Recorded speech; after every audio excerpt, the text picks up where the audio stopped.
Hi, I'm golf instructor Steve Bishop, and recently I was asked on a golf forum to try to tell someone how to get rid of a slice and a shank. So evidently this gentleman has both a combination of a slice and a shank, which, obviously they're two separate type of issues, but they both can come from the same source. And I think that's pretty much what his question is all about. So let me talk to you a little bit about, first of all, what causes a slice? Well, most people already know that it has something to do with something called over the top, where you're basically making a swing where the club is coming from the outside and coming to the inside, hence the outside to in.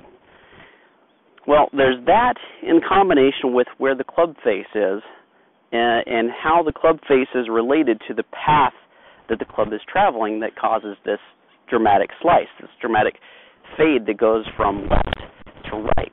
In some cases, it may start to the right and continue on to the right, etc. Well, in order to understand that, the first thing I want to talk to you about is basically what about when we hit that golf ball, what is actually happening that causes the ball to spin like that. And we all know that we have the club face and then we have the path that the club is traveling, which are the two primary determinants of where the ball is going to go from left to right. Now, recent science has really kind of led us to believe that a lot of the golf folklore that's out there is a little bit inaccurate. It's close, but it's a little inaccurate.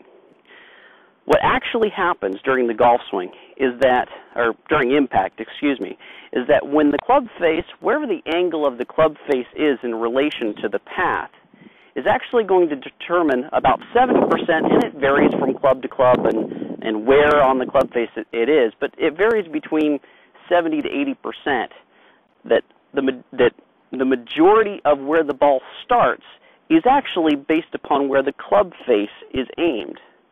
And then the path that the club head is traveling at the time of contact is what's going to determine the spin, the rotation on the ball. And it's sort of like if I have a basketball and I'm going to take a basketball and spin it on my finger here, and I'm going to keep spinning it, and I'm going to keep spinning it, you'll notice that I'm going to glance to the outside, right? I'm going to glance to the outside along this path. And if you can imagine my hand being the club head is going to the side of the ball. It's going to strike the side of the basketball in order to continue its rotation.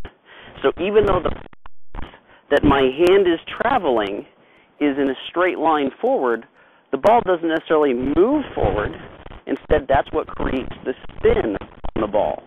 If I were to take my hand and go more directly in the path of the ball, and right where here's my finger, and I just strike the ball in the middle of, right in the middle, well, that's when the ball is going to take off in the straight trajectory in that direction with no spin.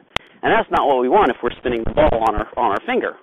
So instead, this is kind of the change that you have to understand. Even though the path may be off to the side, okay, it's really about where on the ball you're striking it that's going to determine where the ball is going to go and how much spin it has. Okay? Well, it's the same thing here with the golf ball as we had with the basketball.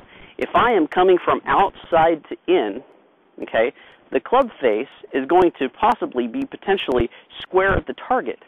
But because the path that the club is traveling is at an angle, the ball will probably start maybe somewhere in the vicinity of where the target is, but then because the path was so wide out and added that spin to the ball, it's going to cause the ball to spin one way or the other. And that's basically what we have to understand, is that, even though my path may be coming way inside, that doesn't mean the ball is going to start to the left. If I come from outside in, that doesn't mean the ball is going to start on that direction. So what you'll often find is the people who have a problem with a slice, they continue to go more and more and more, opening further and further up to try to compensate for that slice. But if you think about it, all that they're doing is they're causing that club head path to go from slightly inside out to more inside out. So the further you turn open, the more the club is going to have that outside to in path. And what they think they're doing to correct the problem is actually exaggerating the slice. So here's what you have to do in order to correct a slice. First of all, I like to think of the finish, okay? And it really starts, not just the finish, but also the setup. So first of all, we're going to take a look at our setup, and we're going to make sure we're not opening way up to the left here, so that we're basically going to have to swing from outside to in. We're going to make sure that our stance is a little bit more square to the target. And I'll bet you, if you even move yourself so that you are completely closed to the target, you're going to eliminate your slice. Okay? Now, I wouldn't recommend that you continue to do that as the total solution, but it will give you an idea that you're actually coming from the inside to alleviate it. But not only that, you have to have a proper release of the club, okay? Because when we're trying to slice, what we're doing is we're holding the club face open a little bit so that it's square. We're coming so dramatically over the top from outside to in that if we actually shut the club face down, we'd hit this dreaded pull hook. So what we do is we know that, obviously, we know the target's out that direction, and we know that the club face is going to have some determinant of where that ball is going to go. So we try to keep that club face open even though we're pulling across the ball, even though we're going from outside to in. So what you actually have to do to retrain yourself to do the exact opposite is to learn to actually kind of close down your stance and make sure you give a full so that you are trying to snap hook it. Okay?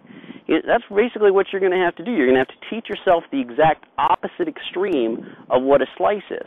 And eventually what happens is that you develop a good medium. You develop a sense of where the middle is. Okay? So we're going to go ahead and just going to show you a slice. What I find a typical slicer swing to be is something along the lines of this.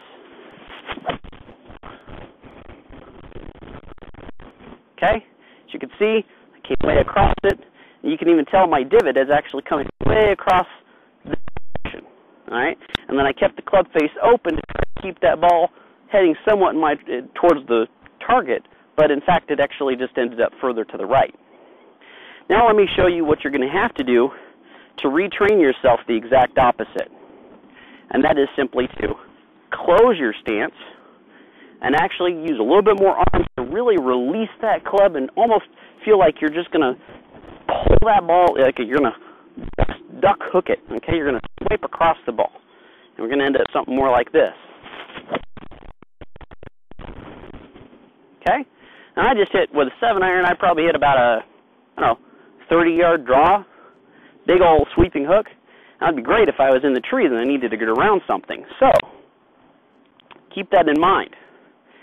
If you're hitting a slice or you're hitting a hook, and you teach yourself how to do these things, sometimes they're going to be helpful when you're in a bad situation, right? If I got a tree right here in front of me and I need to hit that hook, well, here you've been training yourself over and over and over again how to set up way closed and then train yourself to really let those arms roll over and just kind of pull this thing around. All right? Another 30-yard hook shot that I can rely upon to get around trees and get me out of trouble.